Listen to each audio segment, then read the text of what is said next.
Hello friends, मैं हूं Diksha. Welcome to ओजेन एकेडमी। तो हम कर रहे थे क्लास 10 साइंस का चैप्टर नंबर 5 जिसका नाम है लाइफ प्रोसेसेस। तो हम कर रहे थे रेस्पिरेशन प्रोसेस हम पूरी पढ़ चुके थे।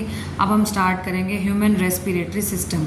तो ह्यूमन रेस्पिरेटरी सिस्टम के बारे में हम बात करेंगे। रेस्पिरेटरी सिस्टम में देखिए क्या होता है। सबसे पहले ह्यूमन बीइंग का जो हम रेस्पिरेटरी सिस्टम देखेंगे तो होता क्या, देखो इस प्रोसेस में सबसे पहले क्या होगा, जो एयर है, ठीक है, एयर जो है वो सबसे पहले नॉस्ट्रिल्स के थ्रू पास करेगी। ये जो है नसल पैसेज, ठीक है, ये है नेसल पैसेज। तो एयर जो है वो सबसे पहले पास करेगी नॉस्ट्रिल्स में, ठीक है। फिर एयर क्या होगी, वो फिल्टर आउट हो जाएगी, क्योंकि यहाँ पे क्या होते हैं नॉस्ट्रिल्स में फाइन हेयर्स भी होते हैं, म्यूकस भी होता है, ठीक है। तो सबसे पहले एयर जो है वो नेसल पैसेज में एंटर करेगी नॉस्ट्रिल्स के थ्रू। फिर उसके बाद यहाँ पे जो है, अब नॉस्ट्रिल साइड पे क्या प्रेजेंट है, फाइन हेयर्स भी हैं और म्यूकस भी प्रेजेंट है। अब जो एयर है, ठीक है, यहाँ पे फिल्टर होगी फाइन हेयर्स और म्यूकस के थ्रू जो है वो एयर फिल्टर होगी।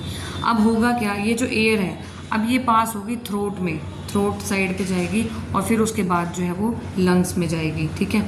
अब देखिए ये जो थ्रोट साइड है, ठीक है, अब देखिए यहाँ पे जो है जब एयर पास हो रही होती है कि साइड पे विंड पाइप पे, जो कि जिसका नाम होता है ट्रैकिया, ये क्या होती है, विंड पाइप है जिसका नाम है ट्रैकिया। अब देखिए एयर यहाँ से पास होती होती यहाँ तक आ जाएगी। यहाँ पे देखो दो पैसेज होते हैं, यहाँ पे एक होता है फेरिक्स, एक होता है लैरिक्स। यहाँ पे क्या होता है, एक फेरिक्स होता है फिर लैरिक्स होता है, ठीक है। तो देखिए छोटी क्लासेस में हम ये पढ़ के भी आए हैं कि लैरिक्स क्या होता है, हमारे पास वॉइस बॉक्स होता है। तो एयर जो है पास होती होती है फेरिक्स लैरिक्स। अब यहाँ से देखिए उसके बाद आ जाएगी विंड पाइप में। अब ये विंड पाइप का नाम होता है ट्रैकिया। अब ये जो ट्रैकिया होती है देखिए ये बहुत ही सॉफ्ट होती है, इसकी लाइनिंग जो है वो बहुत ही सॉफ्ट होती है, इसलिए इसको कवर, जो ट्रैकिया का पार्ट है वो कवर होता है रिंग्स ऑफ कार्टिलेज से। वो इसलिए होता है ताकि वो कोलैप्स होने से बचा सकें ट्रैकिया को। जो कि विंड पाइप है, विंड पाइप जो है वो रिंग्स ऑफ कार्टिलेज से प्रोटेक्ट होती है ताकि ये जो ट्रैकिया है, जो विंड पाइप है, वो कोलैप्स ना हो जाए, ठीक है। अब देखिए रिंग्स ऑफ कार्टिलेज जो है प्रेजेंट होते हैं थ्रोट में ताकि कोलैप्स होने से बचा लें। उसके बाद देखिए उसके बाद जो एयर्स है वो कहाँ गई, लंग्स में पहुंची। ये क्या है, लंग्स का पोर्शन, ठीक है, ये क्या है, लंग्स का पोर्शन। अब देखिए लंग्स में अब ये जो पैसेज है, ये वाला जो पैसेज है, ये दो पैसेज में फर्दर आगे डिवाइड हो रहा है, ठीक है, दो ट्यूब्स में जो है ये आगे डिवाइड हो रहा है। अब देखिए इन ट्यूब्स को बोलते हैं ब्रोंकाई। क्या बोलते हैं, ब्रोंकाई। देखिए ये जो पैसेज है ये फर्दर दो ट्यूब्स में डिवाइड हो रहा है, इसे बोलते हैं ब्रोंकाई, ये ब्रोंकाई है, ठीक है। उसके बाद ये फर्दर ट्यूब्स में देखिए ये दो ट्यूब, ये वाली दो ट्यूब ये हैं ब्रोंकाई। उसके बाद ये फर्दर ये ट्यूब्स में डिवाइड हो रहे हैं, ठीक है, ये हैं ब्रोंक्यूल्स। उसके बाद ये जो फर्दर ट्यूब्स हैं आगे बलून टाइप स्ट्रक्चर में जो है वो डिवाइड हो रही है। बलून टाइप्स जो स्ट्रक्चर है वो होते हैं एल्वियोलिस। क्या होते हैं, एल्वियोली या एल्वियोलर सैक भी बोल सकते हैं इसको, ठीक है। ये क्या होते हैं, एल्वियोली। सबसे पहले देखिए मैं दोबारा से बता देती हूँ, सबसे पहले एयर एंटर की नॉस्ट्रिल्स के थ्रू, ठीक है। यहाँ जो है हेयर और म्यूकस से फिल्टर हो गई।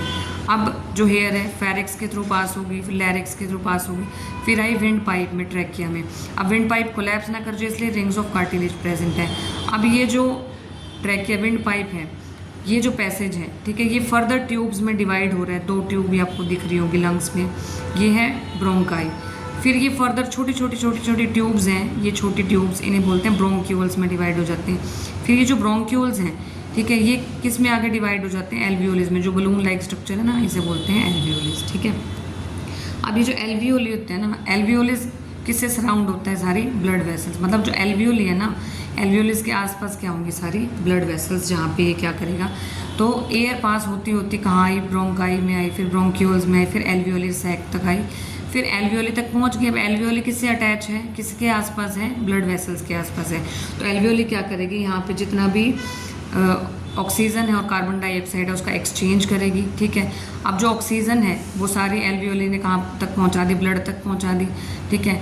एयर में क्या थी, ऑक्सीजन थी ना, ऑक्सीजन कहाँ पहुँच गया, ब्लड वेसल्स तक पहुँच गया। एल्वियोली के जो पड़ोसी थे वो कौन थी, ब्लड वेसल्स। तो ब्लड वेसल्स ने जो भी सारी ऑक्सीजन, अब जो ब्लड वेसल्स हैं वो बॉडी के हर एक पार्ट तक कनेक्ट है, तो ब्लड वेसल जो है वो ऑक्सीजन सारी हर एक पार्ट तक पहुँचा देगी। प्लस में अब देखिए ब्लड वेसल्स क्या कर रही हैं, जो CO2 है वो भी लेके आ रही हैं, वो एल्वियोली को दे रही हैं। CO2 एल्वियोली को मिल गई, एल्वियोली ने ब्रोंक्यूल्स को दी, ब्रोंक्यूल्स ने CO2 ब्रोंकाई को दी। इस तरीके से ट्रैकिया तक CO2 पहुंच गई और नॉस्ट्रिल्स के थ्रू जो है CO2 बाहर आ गई। तो ये जो है मैंने आपको बहुत शॉर्ट में और बहुत अच्छे से समझा दिया गया। तो आई होप आपको ह्यूमन रेस्पिरेटरी सिस्टम अच्छे से समझ में आ गया होगा। तो देखिए एक बार नोट्स में भी जो है ये देख लीजिए, ह्यूमन रेस्पिरेटरी सिस्टम वैसे मैंने आपको बहुत अच्छे से जो कि समझाया वही इसमें लिखा हुआ। सबसे पहले देखिए एयर जो है वो नॉस्ट्रिल्स के थ्रू अंदर जाएगी, फिर हेयर्स और म्यूकस से वो फिल्टर आउट हो जाएगी, फिर थ्रोट तक जाएगी, फिर लंग्स तक जाएगी। उसके बाद देखिए रिंग्स ऑफ कार्टिलेज जो है कोलैप्स होने से बचाते हैं। उसके बाद देखिए लंग्स में क्या होगा, ये जो पैसेज है, ये वाला जो पैसेज है फर्दर 2 पैसेज में डिवाइड हो जाएगा, ठीक है, जिसे बोलते हैं ब्रोंकाई। फिर ब्रोंक्यूल्स जो हैं छोटे छोटे ट्यूब्स हैं, फिर फर्दर बलून लाइक स्ट्रक्चर में डिवाइड हो जाएगा जिसे एल्वियोली बोलते हैं। फिर उसके बाद एल्वियोली जो है ब्लड वेसल्स जो है उसके सराउंडिंग्स में होगी, वहाँ CO2 और O2 का क्या हो जाएगा, एक्सचेंज हो जाएगा। देखिए ये लिखा हुआ। फिर CO2 उसके बाद एल्वियोली तक आएगी, इस तरीके से नॉस्ट्रिल्स तक CO2 जाके बाहर निकल जाएगी। अब देखिए अगर जो एनिमल्स का बॉडी साइज बहुत ज़्यादा है तो सिर्फ ऐसे नहीं होगा कि ऑक्सीजन इसी तरीके से पास हो जो अभी हमने देखा, ठीक है, तो उसमें और भी तरीके होते हैं कि ऑक्सीजन कैसे पास होगी। सिर्फ डिफ्यूज़न ही नहीं होगा, डिफ्यूज़न प्रेशर से ऑक्सीजन डिलीवर नहीं होगी, इंस्टेड रेस्पिरेटरी पिगमेंट्स भी होते हैं, ठीक है, वो पास करेंगे ऑक्सीजन को हर एक सेल तक, ठीक है। ह्यूमन बींग्स में जो रेस्पिरेटरी पिगमेंट्स होते हैं जैसे कि हीमोग्लोबिन क्या करता है, ऑक्सीजन से अटैच होकर और ऑक्सीजन को हर एक सेल तक पहुँचाने का काम करता है। और जो CO2 है, CO2 कैसे बाहर निकलती है, CO2 जो है वाटर में सॉल्युबल होती है, ठीक है, इतनी ऑक्सीजन सॉल्युबल नहीं होती जितनी CO2 वाटर में सॉल्युबल होती है, तो CO2 पानी में घुल जाएगी, ठीक है, इस तरीके से जो है ट्रांसपोर्ट होगी फिर हमारे ब्लड के थ्रू और फिर बाहर निकल जाएगी CO2। अब देखते हैं ट्रांसपोर्टेशन इन ह्यूमन बींग्स। अब देखिए ट्रांसपोर्टेशन भी ज़रूरी है ह्यूमन बींग्स में, बताया था ना कि हर एक, जैसे ऑक्सीजन है, ऑक्सीजन को भी हर सेल तक पहुँचना है, CO2 को बाहर निकलना है, तो उसके लिए ट्रांसपोर्टेशन ज़रूरी होगा, ठीक है। तो ह्यूमन बींग्स का ट्रांसपोर्टेशन देखेंगे कैसे होता है। तो सबसे पहले बात करेंगे ब्लड की, ठीक है। ब्लड क्या करता है, ट्रांसपोर्ट करता है फूड को, ऑक्सीजन को या वेस्ट मटेरियल्स को जो हमारी बॉडी में है। ब्लड क्या है, एक फ्लूइड कनेक्टिव टिश्यू है, ठीक है। और क्या है ये फ्लूइड में, अब ब्लड किससे कंसिस्ट होता है, ब्लड में क्या क्या होता है, प्लाज्मा होता है, वाइट ब्लड सेल्स होती हैं, रेड ब्लड सेल्स होती हैं, ठीक है, और लिम्फ होता है। तो देखिए सबसे पहले ब्लड किससे कंसिस्ट होता है, एक फ्लूइड मीडियम है जिसको बोलते हैं प्लाज्मा, ठीक है। और ये प्लाज्मा क्या करता है, मेन इसका काम होता है कार्बन डाइऑक्साइड को जो है बाहर निकालना, मेन मतलब कार्बन डाइऑक्साइड को मेन ट्रांसपोर्ट करने का काम करता है प्लाज्मा। तो प्लाज्मा ट्रांसपोर्ट करता है फूड को भी, मेन कार्बन डाइऑक्साइड को ट्रांसपोर्ट करता है और नाइट्रोजीनियस वेस्ट को डिसॉल्व फॉर्म में ट्रांसपोर्ट करता है। और जो ब्लड, देखिए मेन ब्लड में क्या है, प्लाज्मा भी है, प्लाज्मा कार्बन डाइऑक्साइड का ट्रांसपोर्ट कर लेगा मेनली, और ऑक्सीजन, अब ब्लड में क्या है, हीमोग्लोबिन भी है, ठीक है, रेड ब्लड सेल्स भी है ना, तो रेड ब्लड सेल्स क्या करेंगे, ऑक्सीजन का ट्रांसपोर्ट करेंगे, समझ में आ गई। फिर उसके बाद देखिए अब हम बात करेंगे, ये तो हमने बात की ब्लड की, ब्लड में प्लेटलेट्स भी होती हैं जो ब्लड क्लोटिंग का काम करती हैं, वाइट ब्लड सेल्स भी होती हैं, ठीक है, जो क्या करती हैं, ह्यूमन बींग को बचाने का काम करती हैं और एनर्जी प्रोवाइड करने का काम करती हैं। उसके बाद बात करेंगे पंपिंग ऑर्गन की, जो ये भी क्या करता है, ट्रांसपोर्टेशन का काम करता है, पंपिंग ऑर्गन। पंपिंग ऑर्गन यानी कि हार्ट की हम बात कर रहे हैं, ठीक है, तो we have a pumping organ to push blood around the body, a network of tubes to reach all the tissues. तो हमारे पास क्या है, पंपिंग ऑर्गन है और नेटवर्क है ट्यूब्स का, ताकि जो गैसेस हैं वो एक्सचेंज हो सके, जो भी फूड मटेरियल है, ठीक है, वो जो है वो क्या हो सके, ट्रांसपोर्ट हो सके, ठीक है। तो पंपिंग ऑर्गन क्या है, हार्ट है। तो देखिए हार्ट क्या होता है, एक मस्कुलर ऑर्गन है, ठीक है, ये कितना बड़ा होता है, जितनी हमारी एक मुट्ठी, ठीक है, तो मुट्ठी जितना बड़ा होता है, फिस्ट मतलब एक मुट्ठी के बराबर इसका साइज़ होता है। तो हार्ट के पास देखो अलग अलग चैम्बर्स होते हैं, ठीक है, ताकि जो ब्लड है वो मिक्स ना हो सके, जैसे ऑक्सीजन रिच ब्लड है और कार्बन डाइऑक्साइड रिच ब्लड आपस में मिक्स ना हो सके, ठीक है। अब जो CO2 रिच ब्लड है, अब जो CO2 रिच ब्लड है उसको लंग्स के पास जाना है, और जो लंग्स के पास मतलब ऑक्सीजनेटेड ब्लड है वो हार्ट तक जाना है, फिर उसके बाद जितने भी ऑर्गन्स हैं वहाँ तक उसको जाना है, ठीक है। अब मेन जो हार्ट की वर्किंग है वो ऐसे थ्योरी से बाद में समझ आएगी, पहले मैं आपको एक सिंपल वे में समझाती हूँ। पहले हम देखिए हार्ट की वर्किंग समझेंगे इस डायग्राम से। जब आप इस डायग्राम से हार्ट की वर्किंग समझ लेंगे ना, फिर आप जो थ्योरी पढ़ेंगे फिर आपको बहुत ईजी लगेगी। अगर आप पहले थ्योरी पढ़ेंगे फिर समझेंगे फिर उसके बाद ये डायग्राम देखेंगे, ऐसे समझ में नहीं आएगा, ठीक है। एक बार मैं आपको हार्ट का डायग्राम दिखा देती हूँ, फिर उसके बाद इस फ्लो चार्ट से हम समझेंगे, इस डायग्राम से हम समझेंगे कि ब्लड सर्कुलेशन कैसे होता है हमारी बॉडी में। तो देखिए ये है हार्ट का डायग्राम, ये हार्ट का डायग्राम है। यहाँ पे ऑक्सीजन रिच ब्लड आता है, यहाँ कार्बन डाइऑक्साइड रिच ब्लड आता है, ठीक है। ये लेफ़्ट एट्रियम है, ये लेफ़्ट वेंट्रिकल है, उसके बाद राइट एट्रियम, राइट वेंट्रिकल, और ये पल्मोनरी आर्टरीज़ हैं, ये पल्मोनरी वेन्स हैं, ये आर्टा है, ये वेना कावा है। अब ये है बिल्कुल सिंपल डायग्राम हार्ट की। अगर हमें ब्लड सर्कुलेशन को बताने का बिल्कुल इजी तरीके से अगर हमें बताना है ना, तो यहाँ से हम बता सकते हैं। देखिए सबसे पहले होगा क्या, हमने बात की थी अभी रेस्पिरेशन की बात की थी, लंग्स की थी ना अभी बात। अब देखो हार्ट की वर्किंग समझने से पहले आपको एक चीज़ पता होनी चाहिए, आर्टरीज और वेन्स के बारे में, ठीक है। ये क्या है, ये ट्यूब्स हैं जो कि हार्ट से कनेक्ट होती हैं और फर्दर ऑर्गन से भी, जैसे लंग्स के थ्रू, और लंग्स को हार्ट से जोड़ने का काम करते हैं। मेन ये ट्यूब्स हैं जो हमारी बॉडी के ऑर्गन्स को कनेक्ट करती हैं। अब देखिए अब होता क्या है, आर्टरीज और वेन्स के बारे में हमें समझना है, ठीक है। आर्टरीज क्या होती हैं, आर्टरीज वो ब्लड वेसल्स होती हैं, ये मेनली क्या होती हैं, ब्लड वेसल्स। तो आर्टरीज देखिए ऐसी ब्लड वेसल्स होती हैं जो generally oxygenated, oxygen rich blood carry करती हैं, ठीक है। और वेन्स क्या होती हैं, वे अगर आर्टरी ऑक्सीजन रिच ब्लड ले रही है तो वेन अपोजिट करेगी, carbon dioxide rich blood carry करेगी।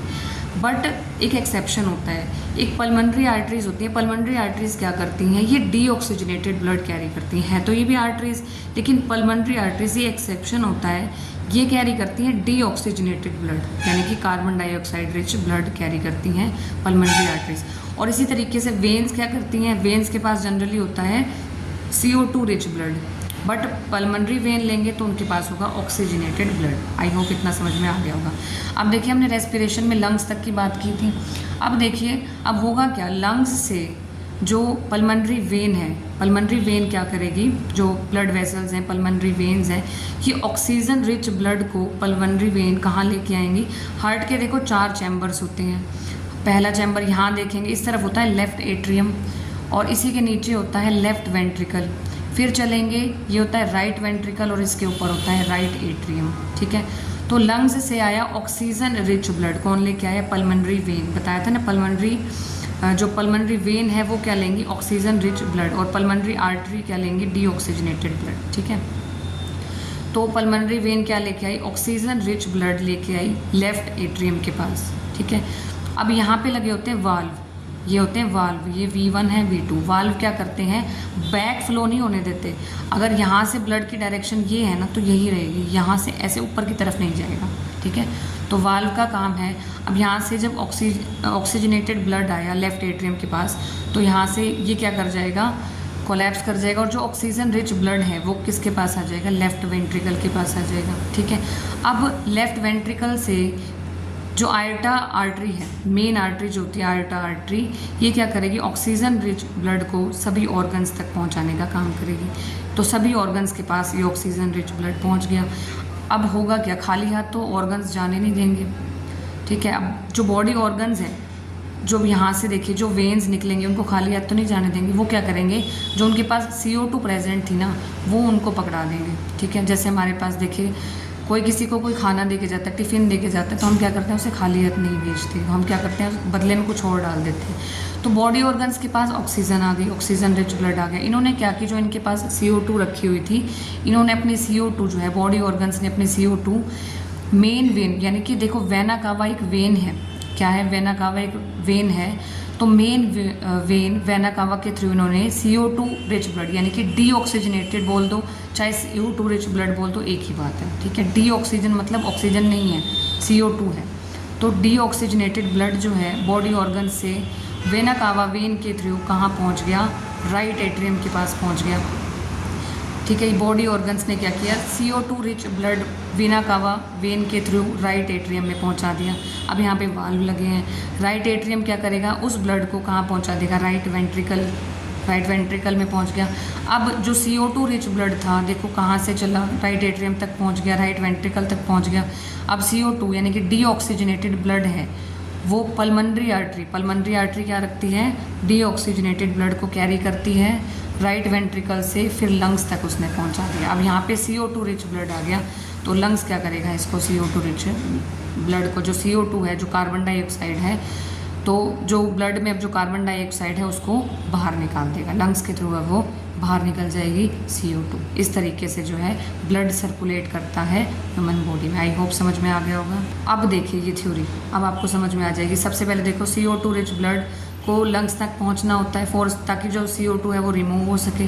और ऑक्सीजनेटेड ब्लड को लंग्स से कहाँ तक जाना होता है, हार्ट में, फिर हार्ट से हर एक ऑर्गन तक जाना होता है। तो देखिए ऑक्सीजन रिच ब्लड जो है वो कहाँ जाएगा, सबसे पहले लंग्स से जो लेफ़्ट एट्रियम तक जाएगा, फिर उसके बाद लेफ़्ट वेंट्रिकल तक जाएगा, फिर उसके बाद कहाँ जाता है राइट एट्रियम, फिर राइट वेंट्रिकल, उसके बाद जो है लंग्स तक जाके ये प्रोसेस कंप्लीट हो जाती है। ठीक है, तो वही सब इसमें लिखा हुआ है। ठीक है, अब मेन इसमें ये बताना है जो वाल्व है वो क्या इंश्योर करते हैं कि जो ब्लड है वो बैक फ्लो नहीं करेगा।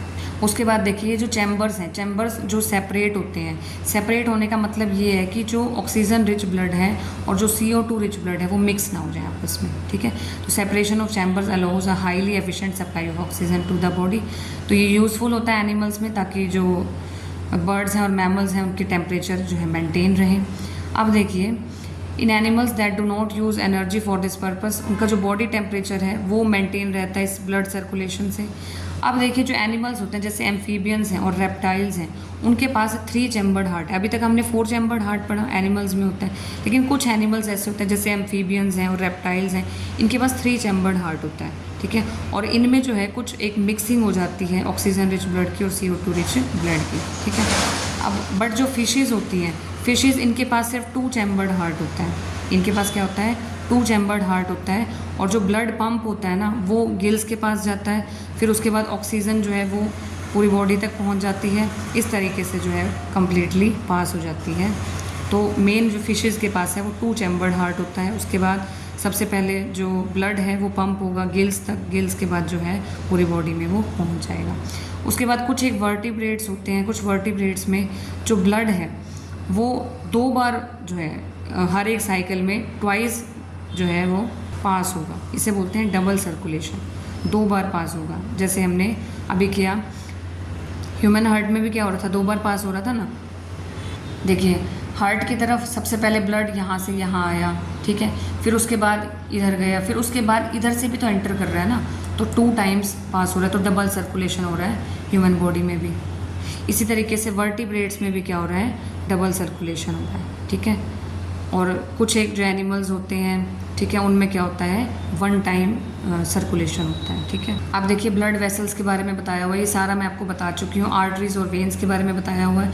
आर्टरीज क्या होती हैं, ब्लड वेसल्स होती हैं जो ब्लड को, अब मेन बात है आर्टरी, ए से आर्टरी याद रखना है, ए से अवे याद रखना है। आर्टरी ऐसी वेसल्स होती हैं जो ब्लड को अवे फ्रॉम द हार्ट लेके जाती हैं, हार्ट से दूर लेके जाती हैं और अलग अलग ऑर्गन्स के पास लेके जाती हैं।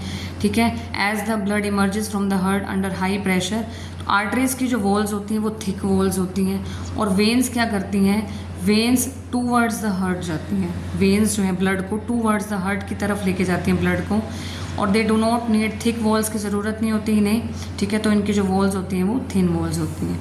उसके बाद देखिए ऑन रीचिंग एन ऑर्गन और टिश्यू, जो आर्टरी होती है ना वो अपने आप को डिवाइड कर लेती है बहुत सारे स्मॉलर वेसल्स में, और उसके बाद जो वेसल्स है वो कलेक्ट होकर वेन्स बन जाती है। मैं आपको डायग्राम के थ्रू समझाऊंगी। देखिए इस तरीके से यहाँ पे जो है ये बताया हुआ, जो अभी हम करके आए हैं ना वो इस डायग्राम के थ्रू बताया हुआ है।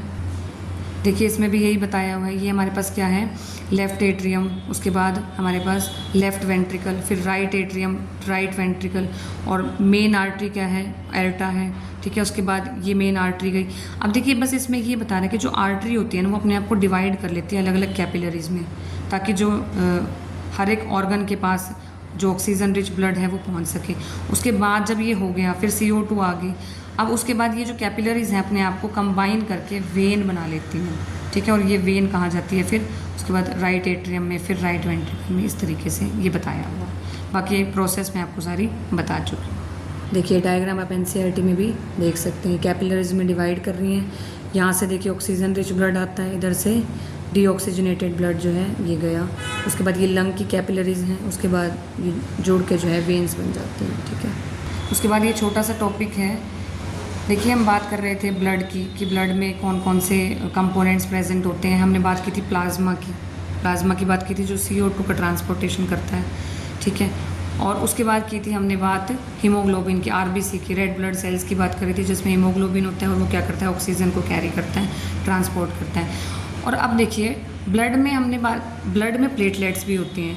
प्लेटलेट्स क्या काम करते हैं, जब हम इंजर्ड हो जाते हैं, जब कोई चोट लग जाती है तो ब्लीडिंग होना शुरू हो जाती है। अगर ये ब्लड लॉस होता रहा तो क्या हो जाएगा, प्रॉब्लम हो जाएगी, क्योंकि ब्लड ही नहीं होगा तो ऑक्सीजन, कार्बन डाइऑक्साइड, इनका ट्रांसपोर्टेशन नहीं हो पाएगा। तो अब हमें इसे रोकना है। तो प्लेटलेट्स क्या करते हैं, जो ब्लड में मौजूद प्लेटलेट्स हैं, प्लेटलेट्स क्या करती हैं, ब्लड क्लोटिंग का काम करती हैं ताकि ब्लड लॉस ना हो। ठीक है, तो ये बताया हुआ है इसमें। उसके बाद लिम्फ बात करेंगे। लिम्फ क्या होता है, देखो लिम्फ एक टाइप का फ्लूइड है, ठीक है, जो ट्रांसपोर्टेशन में इन्वॉल्व होता है। अब ये कैसे बनता है, देखो जो प्लाज्मा था ब्लड में, अब कुछ एक प्लाज्मा क्या हो रहा है, लीक भी हो रहा है, प्रोटीन, ब्लड सेल्स कुछ जो लीक हो रहे हैं, उनसे मिल के एक फ्लूइड बनता है जिसका नाम होता है लिम्फ। ठीक है, जो टिश्यूज़ के स्पेस होते हैं ना, स्पेसेस में जो लीकेज हो रही है प्लाज्मा, प्रोटीन्स, ब्लड सेल्स, इनसे मिलके एक फ्लूइड बनता है जिसका नाम है लिम्फ। ये कैसा होता है, कलरलेस होता है और इसमें प्रोटीन बहुत कम होता है। लिम्फ क्या करता है, लिम्फ कैरीज डाइजेस्टेड और एब्जॉर्ब्ड फैट को ये कैरी करता है, जो इंटेस्टाइन से मिलता है ना, जितना भी डाइजेस्टेड और एब्जॉर्ब्ड फैट है, ठीक है, उसे कैरी करता है एंड ड्रेन, और जो एक्सेस फ्लूइड है उसको ड्रेन आउट कर देता है। ठीक है, अब हम पढ़ेंगे ट्रांसपोर्टेशन इन प्लांट्स के ट्रांसपोर्टेशन में के बारे में हम पढ़ेंगे। सबसे पहले आप जो है ये पिक्चर देखेंगे, फिगर देखेंगे। देखिए इस फिगर में क्या है, इस फिगर में हम बताएंगे movement of water during transpiration in a tree. देखो होता क्या है, प्लांट्स के केस में जो सॉइल होती है ना, सॉइल में सबसे ज़्यादा, आप देखिए सॉइल में क्या क्या प्रेजेंट है। सॉइल में जैसे नाइट्रोजन भी प्रेजेंट है, फॉस्फोरस, मिनरल्स प्रेजेंट है। अब देखिए होगा क्या, अब जितने भी मिनरल्स हैं, नाइट्रोजन है, अब इन सब्सटेंसेस का हो जाएगा एब्जॉर्प्शन, इनका हो जाएगा एब्जॉर्प्शन। किसके थ्रू होगा, सॉइल के पास होती है रूट्स, जड़ें। ये जो रूट्स हैं ये क्या करेंगी, जितने भी मिनरल्स हैं, ठीक है, इनका एब्जॉर्प्शन कर लेगी, नाइट्रोजन, फॉस्फोरस, इनका एब्जॉर्प्शन करती है। अब होगा क्या, देखिए पहले मैं आपको दो प्रोसेस जो है इस फिगर के थ्रू एक्सप्लेन करूँगी, फिर हम थ्योरी देखेंगे, आपको अच्छे से समझ में आ जाएगी। अब देखिए जितने भी मिनरल्स थे, ये रूट्स क्या कर रही हैं, नाइट्रोजन, फॉस्फोरस, मिनरल्स का रेगुलर क्या कर रही हैं, एब्जॉर्प्शन कर रही हैं। अब होगा क्या, देखिए सॉइल में वाटर ज़्यादा होगा और रूट्स में जब वाटर की अमाउंट कम होगी तो होगा क्या, एक प्रेशर बनेगा। अब होता क्या है, ऑस्मोटिक प्रेशर, हम 9th क्लास में भी पढ़ के आए हैं। तो ऑस्मोटिक प्रेशर से जो वाटर है वो कहाँ से, सॉइल से कहाँ तक जाएगा, रूट्स की तरफ जाएगा। क्योंकि देखिए जब भी वाटर की अमाउंट जो है कम होती, कि एक जगह पे बहुत ज़्यादा होती है, दूसरी जगह पे कम है, तो ऑस्मोसिस प्रोसेस के थ्रू वाटर फ्लो करेगा, जहाँ ज़्यादा है वहाँ से और जहाँ कम है वहाँ की तरफ जाएगा। ठीक है, तो एक प्रोसेस हो रही है ऑस्मोसिस के थ्रू जो वाटर है वो सॉइल से कहाँ जाएगा, ऊपर की तरफ जाएगा। ठीक है, रूट्स के थ्रू आगे जो है ऊपर की तरफ जाएगा, वाटर मूव कर रहा है वो ऊपर की तरफ। ठीक है, और वाटर को कैरी कौन करेगा, जाइलम टिश्यू। ठीक है, अब जो जाइलम है, अब देखिए दो यहाँ पे हमारे पास, तो जाइलम टिश्यू और फ्लोएम टिश्यू। जाइलम टिश्यू क्या करता है, वाटर को कैरी करता है, वाटर के लिए एक पाथवे बनाता है कि वाटर जो है पूरे प्लांट तक पहुँचे। और फ्लोएम टिश्यू क्या करता है, मेन फूड ट्रांसपोर्ट करने का काम करता है। जाइलम वाटर ट्रांसपोर्ट करता है, जाइलम टिश्यू, और फ्लोएम टिश्यू क्या करता है, फूड ट्रांसपोर्ट करने का काम करता है। तो एक प्रोसेस तो क्या हो रही है यहाँ पे, हमने ऑस्मोसिस की बताई कि वाटर जो है वो सॉइल से ऊपर की तरफ, रूट्स की तरफ, फिर ऊपर जाएगा जाइलम के थ्रू, वाटर जा रहा है ऑस्मोसिस प्रोसेस के थ्रू। एक तो ये हो रहा है। दूसरी प्रोसेस होती है यहाँ पे ट्रांसपिरेशन।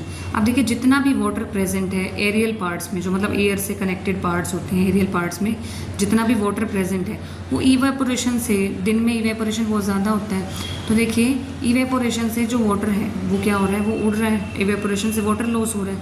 अब देखिए ऊपर की तरफ पानी कम, और यहाँ ऑस्मोसिस के थ्रू पानी जो है ऊपर की तरफ आ रहा है, यहाँ पानी ज़्यादा और इधर जो है एरियल पार्ट्स में पानी कम। तो अब यहाँ से एक ऑस्मोटिक प्रेशर लगेगा, एक सक्शन लगेगा, कहाँ से कहाँ, यहाँ वाटर ज़्यादा है, यहाँ वाटर कम हुआ, तो वाटर जो है वो फिर ऊपर की तरफ जो है वो ट्रैवल करेगा, और वाटर जो है एक ही डायरेक्शन में जाता है। जाइलम टिश्यू क्या करता है, वो एक ही डायरेक्शन में काम करता है। तो अब जाइलम टिश्यू ने क्या किया, वाटर को ऊपर की तरफ लेके गया। ये प्रोसेस होती है ट्रांसपिरेशन। आई होप आपको दोनों प्रोसेसेस समझ में आ गई होंगी। एक तो क्या था, वाटर मूव कर रहा था, ठीक है, और दूसरा क्या हुई, ट्रांसपिरेशन प्रोसेस हुई। ठीक है, एक तो रूट प्रेशर लगा, रूट प्रेशर बताया ना, रूट्स क्या करेंगी, सॉइल में पानी ज़्यादा है, रूट्स में कम है, तो जो वाटर है सॉइल से रूट्स की तरफ आया तो रूट प्रेशर है। दूसरा ट्रांसपिरेशन प्रोसेस है। ट्रांसपिरेशन में क्या होता है, जो एरियल पार्ट्स हैं उसका पानी इवेपोरेशन से सारा उड़ गया।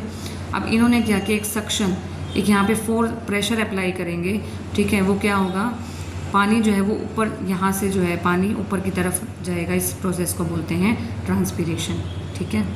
अब जो जो चीज़ मैंने आपको बताई वो यहाँ लिखी हुई है। सॉइल क्या है, नाइट्रोजन, फॉस्फोरस, मिनरल्स का रिचेस्ट सोर्स है।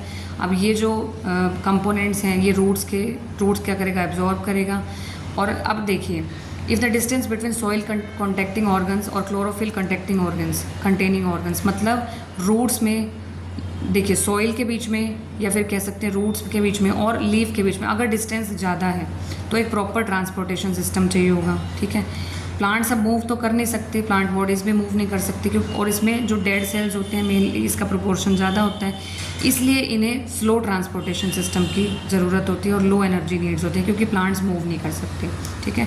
और जो प्लांट ट्रांसपोर्ट सिस्टम होता है ये क्या करता है, इसमें एनर्जी स्टोर होती है लीव्स में और रॉ मटेरियल्स जो है वो रूट्स में।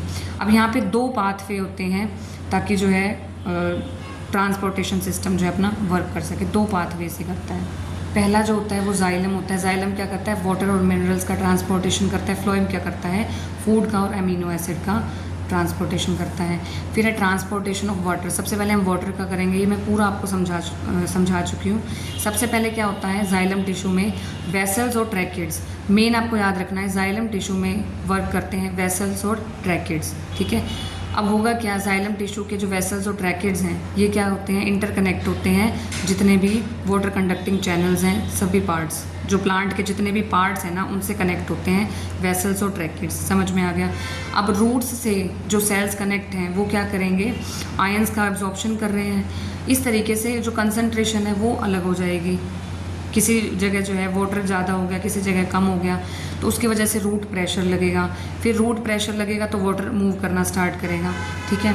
तो प्लांट्स जो है खुद के प्रेशर से तो ये कर नहीं सकते, तो एक और प्रेशर जो है वो लगता है ट्रांसपिरेशन प्रोसेस के द्वारा, ठीक है। तो होता कैसे है, जो इवेपोरेशन होता है ना वाटर मॉलिक्यूल्स का, अब देखिए प्लांट्स के पास एडिक्वेट सप्लाई ऑफ वाटर है, ठीक है, बट जो वाटर है स्टोमेटा के थ्रू वो क्या कर रहा है, इवेपोरेट कर रहा है।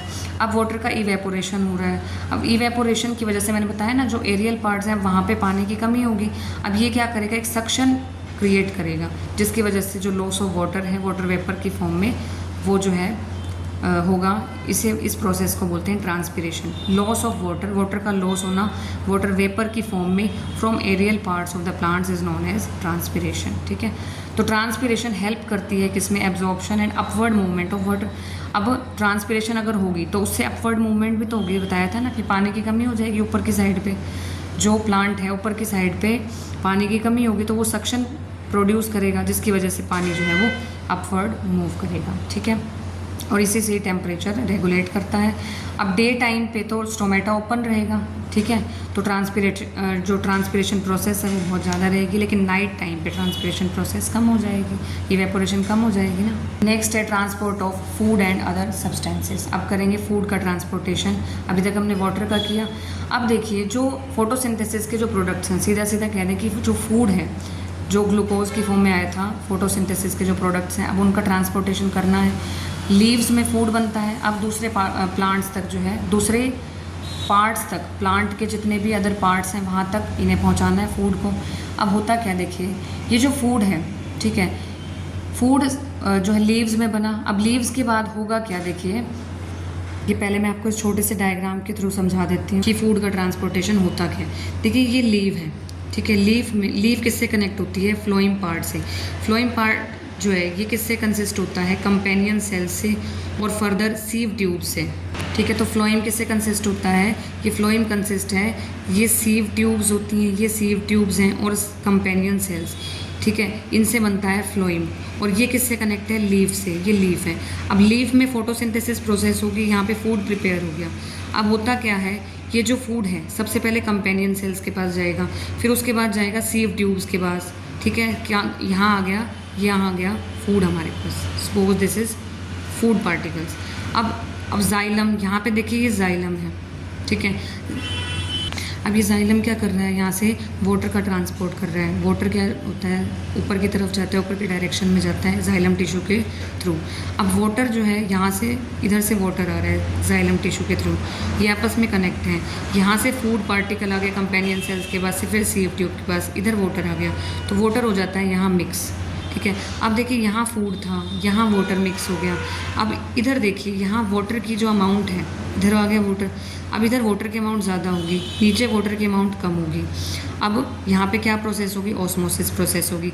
ऑस्मोसिस प्रोसेस कब होती है, जब वाटर की अमाउंट कहीं ज़्यादा हो और यहाँ कम है, तो ऑस्मोसिस के थ्रू, डिफ्यूज़न के थ्रू, ठीक है, ऑस्मोसिस प्रोसेस के दौरान जो वाटर है यहाँ से यहाँ फूड पार्टिकल्स को लेके इधर आ जाएगा। इस तरीके से जहाँ जहाँ वाटर कम होगा, पूरे प्लांट के थ्रू जो है वो फूड पार्टिकल और वाटर जो है वो ट्रैवल करेंगे। फूड पार्टिकल में वाटर मिक्स हो गया, फिर इधर ट्रैवल किया।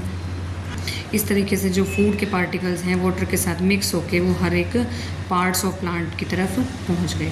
अब देखेंगे थ्योरी, अब आपको अच्छे से समझ में आ जाएगी। तो देखिए, this transport of soluble products of photosynthesis. Soluble का मतलब जैसे मैंने बताया था ना, फूड जो है वो वाटर के साथ मिक्स हो गया, और इस प्रोसेस को बोलते हैं, अगर ट्रांसपोर्ट होता है ना फूड का, तो इसे बोलते हैं ट्रांसलोकेशन। तो फ्लोएम क्या करता है, एक तो ट्रांसलोकेशन करता है, और ये होता है वस्कुलर टिश्यू में। ये आपको याद रखना है कि वस्कुलर टिश्यू में ये चीज़ होती है। उसके बाद फ्लोएम सिर्फ फूड का ही ट्रांसफ़र नहीं करता कि प्रोडक्ट ऑफ फोटोसिंथेसिस को ही ट्रांसफ़र करें, ये ट्रांसपोर्ट करता है अमीनो एसिड्स को भी और अदर सब्सटेंसेस को भी। ठीक है, और ये जो सब्सटेंसेस है ये डिलीवर होंगे अलग अलग ऑर्गन्स की तरफ, जैसे कि रूट्स, फ्रूट्स और सीड्स की तरफ जाएंगे, और ग्रोइंग ऑर्गन्स की तरफ जाएंगे। ठीक है, उसके बाद ट्रांसलोकेशन ऑफ फूड। ट्रांसलोकेशन समझ गए ना, ट्रांसलोकेशन ऑफ फूड का मतलब ट्रांसपोर्ट ऑफ फूड। ठीक है, तो translocation of food and other substances take place, ये किस में होता है, सीव ट्यूब्स में और कंपेनियन सेल्स में। ये मैं आपको बता चुकी हूँ, in upward and downward direction. और जो ट्रांसलोकेशन है फ्लोइंग में ये अचीव होता है भाई। अब मेन चीज़ क्या है, जो वाटर का ट्रांसपोर्ट होता है ना, उसमें एनर्जी की रिक्वायरमेंट नहीं होती, मतलब जाइलम को एनर्जी नहीं चाहिए वाटर का ट्रांसपोर्ट करने के लिए। लेकिन जब फूड ट्रांसपोर्ट होता है ना, उसमें एनर्जी चाहिए होती है, और वो होती है एटीपी की फॉर्म में। ठीक है, और फर्दर ये बता रखा है कि ऑस्मोटिक प्रेशर के थ्रू जो वाटर है वो मूव करेगा, उसके बाद जो है फूड भी उसके थ्रू मूव करेगा, इस तरीके से ट्रैवल करेगा। एग्जांपल दे रखा है, in the spring sugar stored in the root और stem tissue would be transported to the birds which need energy to grow. I hope आपको समझ में आ गया होगा। ये आप स्क्रीनशॉट भी ले सकते हैं। उसके बाद लास्ट चैप्टर है, but not the least, last chapter, last topic है इस चैप्टर का, जिसका नाम है एक्सक्रीशन। एक्सक्रीशन देखिए क्या होता है, देखिए जितना भी हार्मफुल वेस्ट बना है, जो भी वेस्ट है, हार्मफुल चीज़ें जो बनी है हमारी बॉडी के अंदर, उसको बाहर निकालना भी ज़रूरी है। तो इस प्रोसेस को बोलते हैं excretion. Metabolic activities generate nitrogenous materials which need to remove. अब ऐसे मटेरियल्स को, जो नाइट्रोजीनियस मटेरियल्स हैं, उनको रिमूव करना ज़रूरी होता है बॉडी से, अदरवाइज़ ये क्या करेंगी, हार्म करेंगे हमारी बॉडी को। ठीक है, तो अलग अलग ऑर्गेनिज्म जो है अलग अलग स्ट्रेटजी यूज़ करते हैं एक्सक्रीट करने के लिए। ठीक है, जैसे कि यूनिसेलुलर ऑर्गेनिज्म है, ये क्या करते हैं, अपने वेस्ट को रिमूव करते हैं, सिर्फ डिफ्यूज़न से ही कर देंगे। बट मल्टी सेलुलर ऑर्गेनिजम्स क्या करते हैं, इनके पास स्पेशलाइज्ड ऑर्गन्स होते हैं कि ये सेम फंक्शन कर सकें। ठीक है, अब देखेंगे एक्सक्रीशन इन ह्यूमन बींग्स के डायग्राम आप एनसीईआरटी से भी देख सकते हैं। एक्सक्रीटरी सिस्टम है ह्यूमन बींग्स में। ठीक है, ये क्या है हमारे पास, ये किडनीज़ हैं। ठीक है, ये लेफ़्ट किडनी है, ये राइट। उसके बाद ये क्या है, ये हमारे पास मेन आर्टरी है एर्टा, फिर उसके बाद ये वीना कावा है, यूरिनरी ब्लैडर है, ये यूरिथ्रा है। ठीक है, तो ये है हमारे पास। अब मेन पढ़ना क्या है इसमें, ठीक है, मेन पढ़ना है, देखिए एक्सक्रीटरी सिस्टम के पास क्या है, पेयर ऑफ किडनीज़ है। ठीक है, पेयर ऑफ यूरेटर्स है। ठीक है, उसके बाद यूरिनरी ब्लैडर है, और उसके बाद क्या है, यूरिथ्रा। मेन आपको ये पढ़ना है। ठीक है, तो देखिए एक्सक्रीटरी सिस्टम में जो है मैंने बता दिया क्या है, पेयर ऑफ किडनीज़ है, यूरेटर्स है, pair of ureters and urinary bladder and urethra. ठीक है, तो ये आपने देख लिया होगा डायग्राम। तो देखिए नोट्स में एक्सक्रीटरी सिस्टम के पास क्या है, pair of kidneys, pair of ureters, urinary bladder and urethra. अब देखिए जो किडनीज होती हैं, किडनीज कहाँ लोकेट करती हैं, एब्डोमेन की साइड पे, ऑन इधर साइड ऑफ बैक बोन। ठीक है, अब देखिए urine produced in the kidneys. अब किडनीज में जो यूरिन प्रोड्यूस होता है वो कहाँ पास करता है, जो किडनीज क्या करती हैं, फिल्टर करती हैं सबसे पहले यूरिन को, फिर उसके बाद यूरिन पास होता है यूरेटर्स में, फिर उसके बाद यूरिनरी ब्लैडर में और फिर यूरेथ्रा में, ठीक है। अब देखिए पर्पस ऑफ मेकिंग यूरिन बनने का जो पर्पस है वो क्या है, ताकि जो वेस्ट प्रोडक्ट्स हैं वो फिल्टर आउट हो सकें ब्लड से, जैसे कि CO2 है वो रिमूव हो सके ब्लड से इन द लंग्स, जैसे CO2 होती है ना वो लंग्स के थ्रू बाहर निकल जाती है, और नाइट्रोजनियस वेस्ट हैं जैसे यूरिया है, यूरिक एसिड है, तो इनको बाहर निकालना होता है, तो किडनी क्या करती है, इन्हें फिल्टर कर देती है सबसे पहले, ठीक है। It is then no surprise that basic filtration unit जो होती है किडनीज की is cluster of very thin walled blood capillaries, ठीक है। तो जो बेसिक फिल्ट्रेशन यूनिट है किडनीज की ब्लड कैपिलरीज हैं, ठीक है, थिन वॉल्ड ब्लड कैपिलरीज, ठीक है, जिनका नाम होता है नेफ्रॉन्स, जिनका नाम क्या होता है नेफ्रॉन्स। तो किडनी के पास मिलियंस ऑफ नेफ्रॉन्स हैं जो फिल्ट्रेशन यूनिट जिन्हें कहा जाता है, ये क्या करते हैं ब्लड को जो यूरिन को फिल्टर करने का काम करती हैं। अब देखिए जो कुछ सब्सटेंसेस होंगे इनिशियल फिल्ट्रेट में, जैसे कि ग्लूकोज है, अमीनो एसिड्स हैं, सॉल्ट्स हैं, वाटर हैं, अब जितना भी, अब देखो जो ये वाला मटेरियल रह जाएगा ना कि अमीनो एसिड्स अभी एब्जॉर्ब करने रहते हैं, कुछ वाटर रहता है, तो वो रीएब्जॉर्ब कर लेंगे नेफ्रॉन्स, ठीक है। जो चीज़ें ज़रूरी हैं ना वो रीएब्जॉर्ब करके वापस से ब्लड में भेज देंगे। अब जो वेस्ट मटेरियल है, जो यूरिन फॉर्म हो गया, अब वो कहाँ जाएगा, यूरेटर्स की तरफ जाएगा, फिर यूरिनरी ब्लैडर की तरफ जाएगा, और फिर यूरेथ्रा के थ्रू जो है वो रिमूव हो जाएगा। इस तरीके से जो ब्लैडर है वो मस्कुलर होता है, ठीक है, तो it is under nervous control. इस तरीके से जब अर्ज होगी कि जो यूरिन है उसको बाहर निकालना है, और तो यूरिनेट हो जाएगा। तो यहाँ होता है आपका chapter 5 life processes complete. I hope आज की वीडियो आपको अच्छी लगी होगी। मिलते हैं नेक्स्ट वीडियो में नेक्स्ट चैप्टर के साथ, तब तक के लिए बाय बाय। अब देखिए एक छोटा सा टॉपिक रह गया था, एक्सक्रीशन इन प्लांट्स। अब प्लांट्स में भी तो एक्सक्रीशन होगा ना, तो देखिए प्लांट्स में तो बहुत सारे वेज हम पढ़ भी चुके हैं कि एक्सक्रीशन होगा। जैसे देखिए वाटर भी रिमूव हो रहा है, गैसेस रिमूव हो रही हैं। गैसेस कैसे रिमूव हो रही हैं, गैसेस रिमूव हो रही है स्टोमेटा के थ्रू, ठीक है। और उसके बाद और जो कार्बन डाइऑक्साइड है वो रेस्पिरेशन के दौरान जो है वो चली गई, और फोटोसिंथेसिस के टाइम पे जो ऑक्सीजन बनी थी वो यहाँ से रिमूव हो जाती है फोटोसिंथेसिस प्रोसेस के थ्रू। ट्रांसपिरेशन से एक्स्ट्रा वाटर रिमूव हो जाता है। तो इस तरीके से जो प्लांट्स हैं वो एक्सक्रीशन करते हैं। तो यहाँ होता है चैप्टर कंप्लीट। Bye bye.